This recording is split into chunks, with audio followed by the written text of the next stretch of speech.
Olá, voltamos da nossa, do nosso recesso, né, decifrando o Novo Testamento com a visão espírita. Meu nome é André Andriolo, hoje é 3 de agosto de 2026, numa nossa reunião de número 56, eu chamei ela de Afasta de mim esse cálice. Nós vamos falar da passagem que Jesus vai lá para o Getsemane, onde ele vai fazer a última oração dele antes da prisão, e é um pedaço pequenininho, que está lá em Mateus, Marcos e Lucas, mas eu vou usar o texto de Lucas, que eu achei o texto mais legal. Então vamos lá. Sempre esclarecendo que nosso estudo é feito à luz da doutrina espírita, que a gente não quer brigar com ninguém. A gente segue as obras de Allan Kardec. Todo o texto bíblico que a gente usa está aqui na Bíblia de Jerusalém, vem da Bíblia de Jerusalém, mas eu uso os comentários da Bíblia do Peregrino para me ajudar, que ele tem bastante comentários bem interessantes, e também uso como referência a Bíblia de Estudo NVI e a Bíblia Interlinear, que ela tem umas traduções de grego, de aramaico, no Antigo Testamento, grego do Novo Testamento, e junto com as traduções mais atualizadas. Eu uso o novo dicionário da Bíblia do Douglas e também estou usando esse comentário bíblico aí do Champlin. Estou usando o volume 3, que é o volume que fala, desculpa, o volume 2, que fala de Lucas e Marcos. Vamos, como fontes espíritas, estou usando a Sabedoria do Evangelho do Pastorino, o volume 7 e o volume 8, iníciozinho do volume 8. Eu estou usando Luz Imperecível, do José Honório de Abreu, lá da União Espírita Mineira, Elucidações Evangélicas, do Antônio Luiz Saião, também publicação pela FEB, e o Evangelho segundo o Espiritismo, quando fala de preces, e aí, porque nós vamos falar um pouco sobre isso. Então, essa oração do Getsemane está lá, eu já falei em Mateus 26, Marcos 14, Lucas 22, e também tem em João lá uma frase, 2 versículos só. Mas eu estou usando o texto de Lucas 22, de 22, 39 a 46. Então, vamos falar um pouquinho sobre o que é o Getsemane, o simbolismo do local. Vamos falar da oração que Jesus faz. Vamos falar que ele fala em afastar, Pai, afasta de mim esse cálice. E vamos falar da dor de Jesus, né? Que ele chega a sangrar sangue, suar sangue. E a gente vai falar um pouquinho sobre isso. Então, nesse momento, Jesus vai para o Getsemane, né? Ele saiu depois do final terminou tudo na Santa Ceia. E aí o Lucas fala que ele saiu e, como de costume, ele se dirigiu ao Monte das Oliveiras. Chegando, os discípulos acompanharam. Chegando ao lugar, falou: orai para não entrardes em tentação. Afastou-se deles e mais ou menos a um tiro de pedra, e dobrando os joelhos orava: Pai, se queres, afasta de mim esse cálice. Contudo, não a minha vontade, mas a tua seja feita. Bom, então, por que vamos falar assim, os discípulos que foram João, Pedro e Tiago. Isso está lá no Evangelho segundo João, descrito lá. Não está nesse Evangelho, mas fala lá que eles 3 foram juntos. Então, é uma mistura desses 4 evangelhos aí que a gente monta a história. E é interessante, né, que quando ele chega lá no Monte das Oliveiras, que é um lugar que ele ia como de costume, ele ia para esse jardim aí do Getsemane. E aí ele fala que ele se afasta a distância de um tiro de pedra. Um tiro de pedra, imagina a distância que você consegue jogar uma pedra, né? Então, é essa distância que ele ficou deles. Aí Jesus chega lá no lugar onde ele escolheu para rezar, ele se ajoelha e ora. E ele diz: Pai, se queres, afasta de mim esse cálice. Né? Então, em Mateus, ele fala que levou Pedro e os 2 filhos de Zebedeu, Tiago e João. Então, é em Pedro que ele fala que ele leva os 2. Né? Então, esse aí é o primeiro texto que a gente vai falar agora. Tem muita coisa aqui. Então, esse Getsemane, né, ficava no Jardim das Oliveiras e era um lugar perto, um lugar que Jesus costumava ir. Essa ilustração aqui mostra Jesus orando aqui ajoelhado e os três discípulos ali atrás, né? Pedro tá com a espada, porque logo depois disso tem a prisão de Jesus, onde quando Pedro corta a orelha de Malco.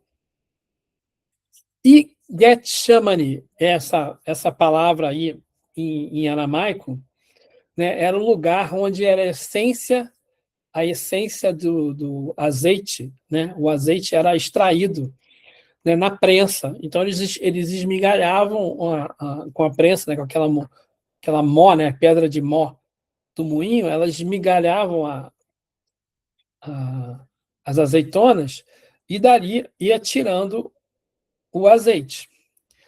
Então, esse é o que significa, qual é o simbolismo disso, né? A azeitona é um fruto que precisa ser esmagado pela mó para revelar o seu valor oculto. Então, a azeitona, para ela poder gerar o azeite, a gente tem que apertar ela, tem que, né, colocar pressão nela. E o azeite, né, é uma essência luminosa. Por que é essência luminosa? Porque o azeite era também usado para alimentar as lâmpadas, né? E você colocar fogo ali e ficava para iluminar.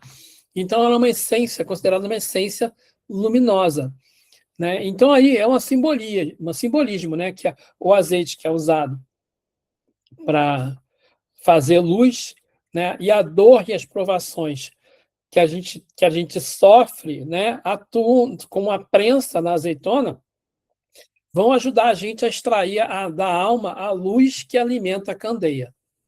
Então, essa pressão toda que a gente recebe na nossa vida, todos os nossas vicissitudes da vida, todos os nossos sofrimentos, eles acontecem para ajudar a gente a tirar o melhor de nós. Esse é o simbolismo do lugar ali, né, do Getsemane, né? E aí ele fala assim, chegando no lugar, ele continua, chegando no lugar, orai para não entrardes em tentação, que é o segundo versículo aí daquele pedaço. Aí, o que significa, né? O que é chegando ao lugar, né? E depois ele fala, vigiai e orai para não entrardes em tentação. E os três acabam dormindo, né? Os três apóstolos dormem, né? Então, o lugar, né? O Honório Abreu, nesse livro Luz Imperecível, que eu já falei com vocês no início, né? Ele fala que o lugar ali simboliza um estado de alma, em que o discípulo, né, apesar das lutas e das apreensões, pode cultivar condições mínimas de ligação com Deus. Então, quando Jesus fala assim, chegando no lugar, e quando chegou no lugar, né, o evangelista fala, quando Jesus chegou no lugar, começou a orar. Né? Chegando ao lugar, lhe falou, orai para não entrar em tentação.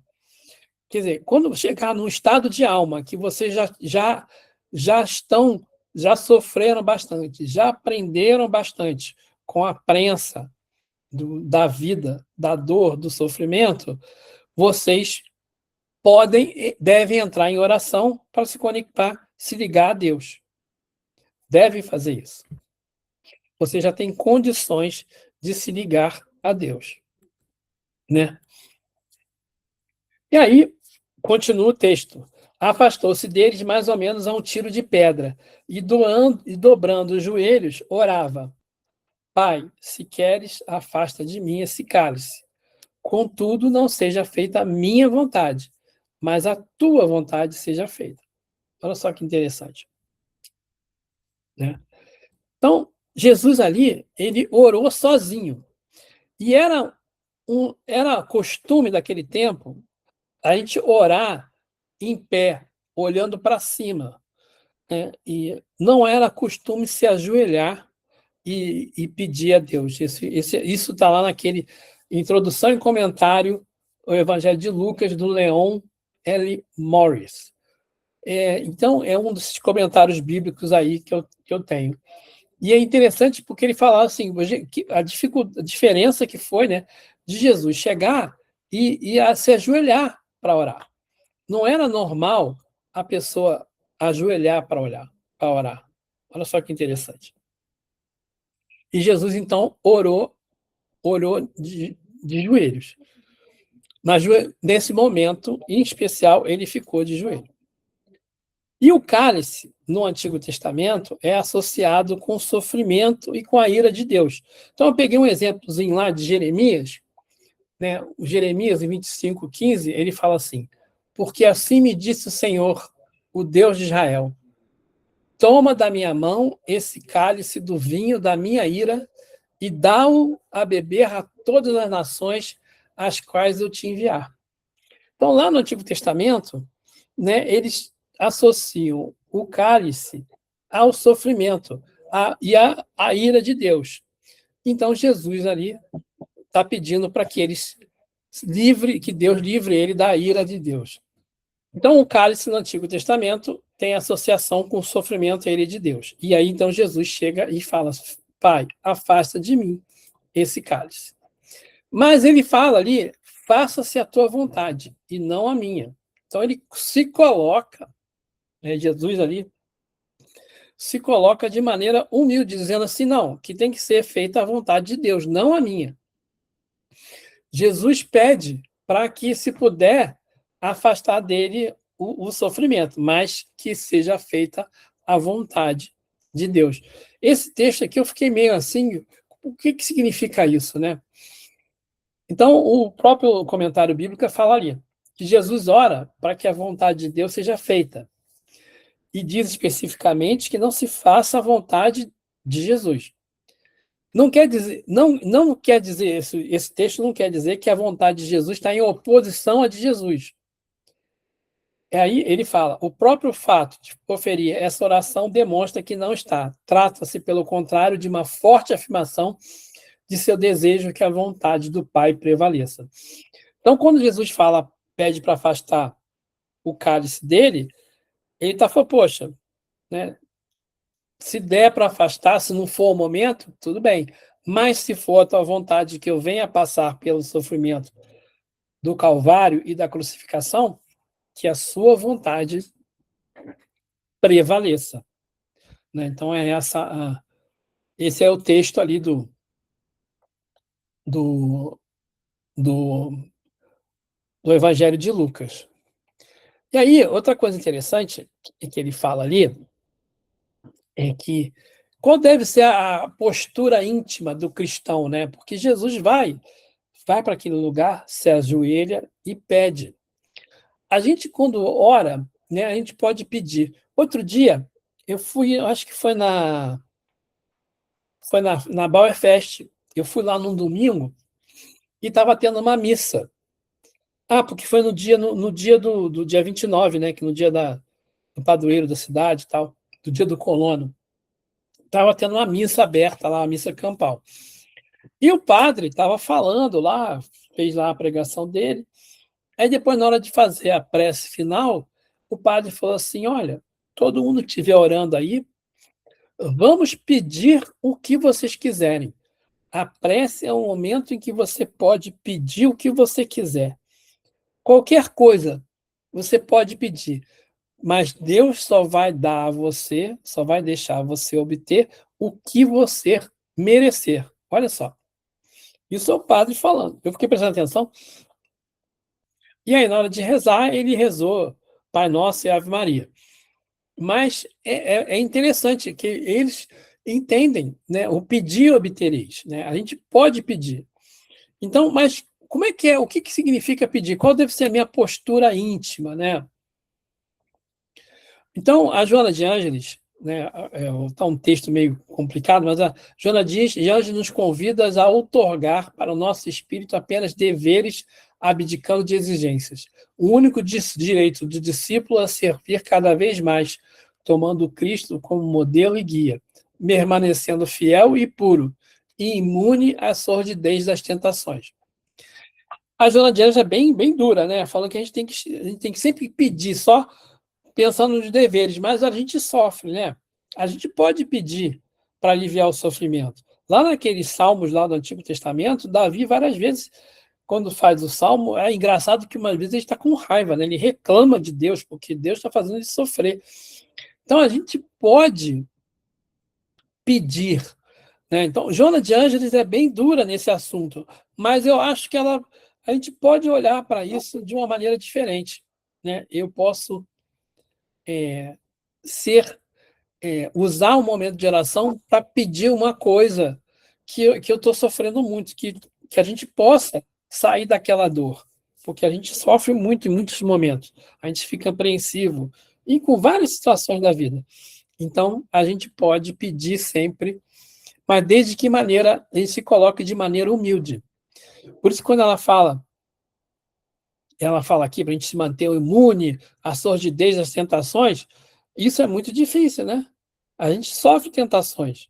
É tentação de comida, é tentação de xingar o outro, é tentação de comprar um negocinho lá na Shopee. A gente sofre muitas tentações, isso é que é difícil, né? Bom, e aí, Jesus fazendo a prece, aparece um anjo do céu. Então apareceu-lhe, continuando o texto de Lucas, apareceu-lhe um anjo do céu que o confortava. E cheio de angústia, orava com mais insistência ainda. E o suor se lhe tornou semelhante a espessas gotas de sangue que caíam por terra. E erguendo-se, após a oração, veio para junto dos discípulos e encontrou-os adormecidos de tristeza, e disse-lhes: Por que estáis dormindo? Levantai-vos e orai para que não entreis em tentação. Então Jesus vai para lá, né? Essa segunda parte, ele começa a orar de joelho lá, pede para Deus para afastar o cálice, para afastar o sofrimento, mas diz que seja feita a vontade de Deus. E aí aparece um anjo para o confortar. E ele, cheio de angústia, orava com mais insistência ainda. Então Jesus ora com mais força, com mais veemência. E o suor dele, né, se tornou semelhante a espessas gotas de sangue que caíam por terra. E erguendo-se, após a oração, veio para diante dos discípulos e encontrou-os adormecidos de tristeza. E disse: Por que vocês estão dormindo? Então levantai-vos e orai para que não entreis em tentação. Oi, mãe, quer falar alguma coisa? A mãozinha levantou aí. Então, assim, esse anjo, né, ele não foi uma metáfora de uma alucinação, ele foi uma, uma aparição autêntica, tangível, né, uma manifestação espiritual. Foi um anjo que apareceu aí. Só foi possível por causa da presença específica de Pedro, Tiago e João. Você se lembra daquela passagem da transfiguração no Tabor? Essa transfiguração, né, ela aconteceu também com esses três, Pedro, Tiago e João. Na transfiguração aparece Moisés e Elias. Por que esses três especificamente? Porque esses três eram médiuns que de efeitos físicos, que forneceram o ectoplasma para a aparição do anjo dos outros lá, né? De Moisés e de Elias. Então, esse anjo consolador que vem de cima, né, é uma mecânica, ele fala assim, é mecânica do amparo superior. Então, o Honório Abreu fala assim, diante do cerco das sombras, o profeta do amor refoca o Abba. Abba é o Pai, refoca o Pai. Segundo o Honório de Abreu, a oração não é uma fuga, mas um valioso instrumento de relação direta com as fontes sublimadas do universo. O amparo desce para quem se sintoniza, favorecendo a estabilidade e a paz para vencer a si próprio. Então, Jesus, né, quando ele entra, quando o anjo aparece, representa a providência divina ajudando a gente sempre. Toda vez que você pede e que você se coloca de forma humilde e que você diz que né, de forma humilde e verdadeira, real, aceitando que a vontade de Deus é que vai ser feita, indiferente do que você acha, o que você quer ou não, a o amparo superior sempre vem, sempre ajuda a gente. E aí o texto continua, né? E cheio de angústia, orava com mais insistência. Né? Então eu fico pensando assim, eu orava com mais força. E a gente vê, outro dia eu estava vendo um filmezinho aí uma criança, né, pedindo ajuda a Deus, ele senta assim, ele começa a rezar, ele aperta tanto a mãozinha, né, orando com insistência, com força. E aí o texto fala que o suor de Jesus se tornou semelhante a espessas gotas de sangue que caíram por terra. Então, aí tem, né, insistência na oração, o suor se transformou, o suor suando sangue e o sangue caindo por terra. Tudo isso tem uma simbologia aí, né? Então, assim, mais do que um suor de sangue, é mais do que um efeito físico. É um efeito, é um espelho do futuro, porque Jesus lá na frente ia sofrer, né, o Calvário, né? Então, e também, então, esse suor de sangue, esse sangue que Jesus estava, né, transpirando, estava representando o Calvário que estava vindo, mas também estava representando todo o sofrimento que a humanidade é, tem, né?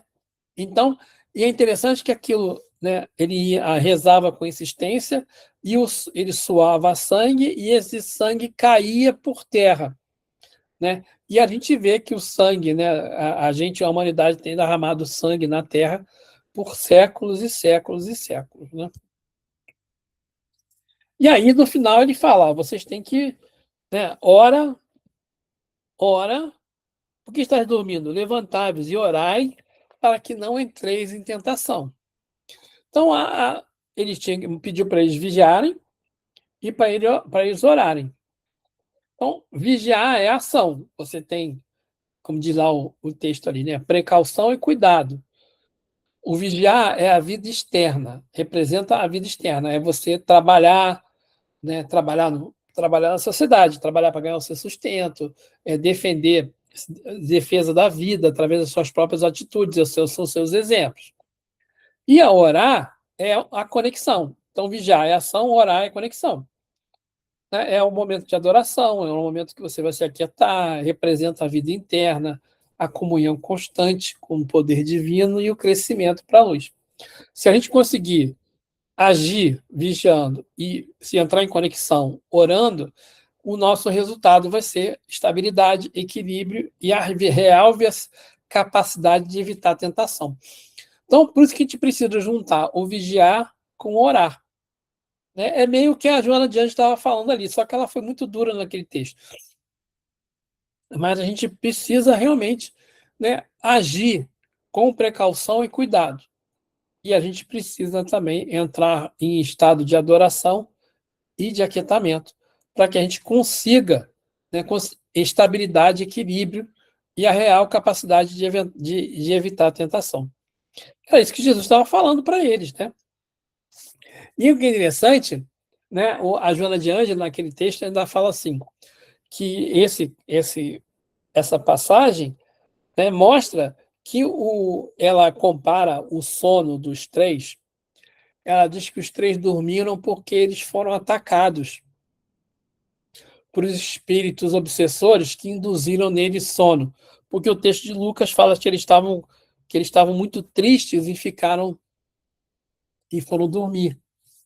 Né? Então, e aquele momento todo em que estava se preparando, se armando, o momento em que Jesus ia ser preso, né, julgado e depois ia passar pelo Calvário, isso tudo tinha sido arquitetado pelas trevas, né? E as trevas, em vez de atacarem de frente, elas haviam tentado atacar Jesus de frente lá na tentação do deserto, quando apareciam aqueles endemoniados que falavam um monte de besteira para Jesus, mas nesse momento, as trevas começaram a atacar com insinuações por trás, dentro dos próprios apóstolos, né? O Judas, né, traindo Jesus, que é o próximo, vai ser o momento em que ele vai chegar lá e vai entregar Jesus lá para os guardas, né? E o Pedro, quando Pedro nega Jesus 3 vezes, e os discípulos que fogem, né? Não ficam com Jesus o tempo todo até o Calvário,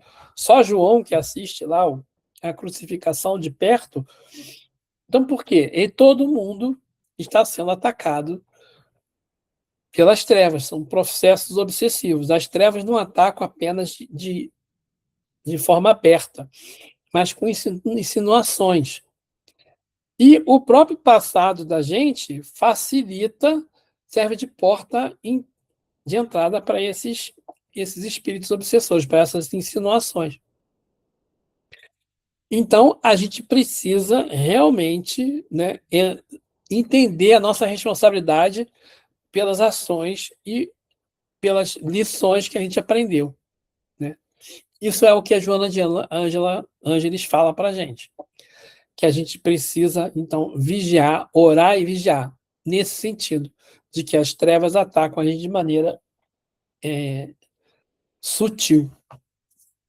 Quantas vezes a gente às vezes está indo para um lugar, está indo para o centro, né? Está indo para fazer alguma coisa legal, aí acontece alguma coisa no caminho que atrapalha a gente, e a gente fica com raiva, é uma fechada, é um negócio que a gente esquece, é um telefonema que vem, é um post que você vê, e aquilo te deixa mal. E aí você vai para a reunião e você perde, às vezes, o melhor da reunião, né? E aí, outra coisa interessante, que o Pedro, Tiago e João foram os mesmos levados ao Tabor, né? Eles eram discípulos dotados de mediunidade, vidente, e também de mediunidade de efeitos físicos. E a escolha não foi casual ou puramente afetiva. E eles também foram selecionados porque eram mais apropriados para testemunhar a manifestação espírita e relatar, né? Porque alguém tinha que ficar de testemunha e contar o que aconteceu. Então, Jesus levou eles junto para que eles pudessem ver o que estava acontecendo, testemunhar isso e passar adiante para o texto que seria passado adiante do Evangelho. Então, eles iam contar para os outros o que aconteceu. Então, essa oração, né, ela mostra ali vários aspectos, né? Primeiro, a submissão de Jesus, aceita de maneira irrestrita, sem discutir, né, a vontade de Deus. Ele tinha fé, Deus tinha fé e confiança absoluta no amparo superior, tanto é que o anjo aparece. E a resignação de Jesus é muito forte, porque ele aceita de maneira pacífica e paciente, né? A prova que vinha que não tinha jeito dele pular fora. A vigilância, ele alerta, né, para os discípulos. Não dorme. Pô, não fiquei uma horinha fora, vocês já dormiram. Estão mostrando que não dá para abrir mão, não dá para abrir a brecha nenhuma hora, porque os obsessores vão perturbar a gente, né? E aí ele fala, Jesus, quando se prostra diante de Deus, ele dava um exemplo de como o homem deve receber as tribulações, os sofrimentos, para não falir. Quando ele chega no lugar, ele vai naquele lugar onde ele já está, né, no lugar mental, no lugar espiritual, que ele já está lá pronto para pedir, para entrar em conexão com o alto. Ele se coloca de joelho, ele vai num lugar que simboliza, né, a prensa da azeitona para fazer o azeite, né? Então ele vai para o lugar certo, tanto físico quanto espiritual. Ele se coloca de forma humilde, ajoelhado, pedindo a Deus que, olha, eu vou sofrer. Se der para não sofrer, gostaria muito, mas se não der, que a sua vontade seja feita. Então ele se colocou ali de maneira humilde, se entregou totalmente. E aí aparece, quando ele se entrega, aparece o anjo do céu para consolar ele. E aí né, manda vibrações de consolo para ele e ele ora com mais fervor. Mas ele percebe que vai ter sangue e que esse sangue, né, vai cair no chão, o sangue dele vai ser derrubado, vai ser derramado e o sangue vai escorrer no chão. É interessante que, né, Jesus ele repetia, né, ele, ele fazia a mesma coisa várias vezes para gravar, né? Ele faz 3 visitas aos discípulos adormecidos, 3 repetições com a mesma exortação. Por que vocês estão dormindo? Orar e vigiar. Né? O objetivo imediato dele era gravar a lição nos corações, mas o objetivo final era garantir que os evangelistas registrassem esse fato para que a lição atravessasse os séculos, até hoje. Então, primeiro, Jesus dá o exemplo, né, e briga lá, né, briga não, chama a atenção dos discípulos 3 vezes, né? Bom, 3 vezes eles dormiram, né, lá no Tabor, foram 2 vezes lá no Tabor e uma vez agora. Orar e vigiar, orar e vigiar. E aí, mostrando o objetivo imediato para treinar os discípulos. E também para mostrar para a gente, aqui na frente, que o mundo, né, que a gente que o mundo até hoje recebe essas informações, porque o exemplo dele foi muito, muito, muito forte. E aí, o Espiritismo, né, ele vem trazer para a gente, né, que vai explicar para a gente todo o simbolismo disso, porque esse texto é pequenininho, são lá, são 7 versículos.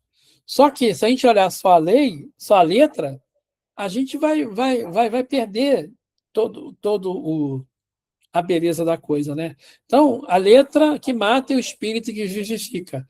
Né? O espírito coloca o espírito no lugar da letra morta, mostra aos homens a verdadeira origem e natureza de Jesus e revela que, em condições de reais, isso se apareceu na Terra, afastando os excessos dogmáticos e o materialismo cético.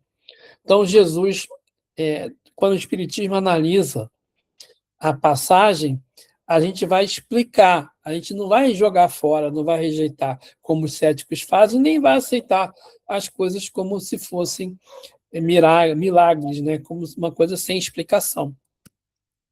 Né? E a verdadeira dor de Jesus, né? Jesus não sofria materialmente como a gente sofria, ele sofria muito mais, porque a dor moral, a dor de saber que ele ia ser traído, né? Que ele veio trazer o amor para a humanidade, mostrar para a gente o que a gente pode fazer aqui na Terra, e a gente vai e faz de tudo para condenar e matar ele, escolhe para salvar o ladrão, né, os ladrões, e o ladrão, o assassino Barrabás, e condena ele. A dor moral que Jesus sofre é muito maior do que a dor física. Eu sei que a gente fica muito, muito fixado na dor do Calvário, mas a dor que Jesus sofreu, né, de ser traído, de ser incompreendido, era muito maior do que o sofrimento material. E a moral da história da reunião de hoje é vigiar e orar. A gente precisa estar sempre vigilante, a gente precisa estar sempre focado em perceber as influências negativas. Isso é um exercício muito difícil que eu falo com vocês, né? Às vezes eu estou indo para o centro com a Flávia, acontece alguma coisa, né, no carro que deixa a gente ficar perturbado, que vai atrapalhar o trabalho lá na frente. Né? No dia que eu vou fazer o estudo com vocês, acontece alguma coisa que atrasa tudo. Então a gente vê que existem os espíritos, quando não querem que as coisas boas aconteçam, eles vão manipulando, vão manipulando. Eu vou dar um exemplo, né? Nós tivemos lá a pintura mediúnica lá no Allan Kardec, E aí o Florencio estava lá e tinha pouca gente comparado com o que estava lá na UMEP, né? Aí o Florencio falou, não, André, veio quem tinha que ver. E ele pintou mais quadros lá na Allan Kardec do que pintou na UMEP, pintou um quadro a mais, e vendemos todos. E eu achei que não iam comprar. Foi o que ele falou. Estava lá quem queria, quem ia comprar. Né? Então, os quadros eram feitos para quem estava na plateia. E quem estava na plateia estava disposto, né, foi lá para poder ver aquilo ali, aquela situação maravilhosa que é a pintura mediúnica. E aí, no final, o pessoal, quando tem um leilão, em que ele pega o dinheiro, metade ficou para a casa espírita dele, e metade que ele trabalha, né? E metade ficou para a nossa casa espírita, que serviu para pagar as despesas do transporte dele, da hospedagem dele e a alimentação deles, né? Dele e do marido.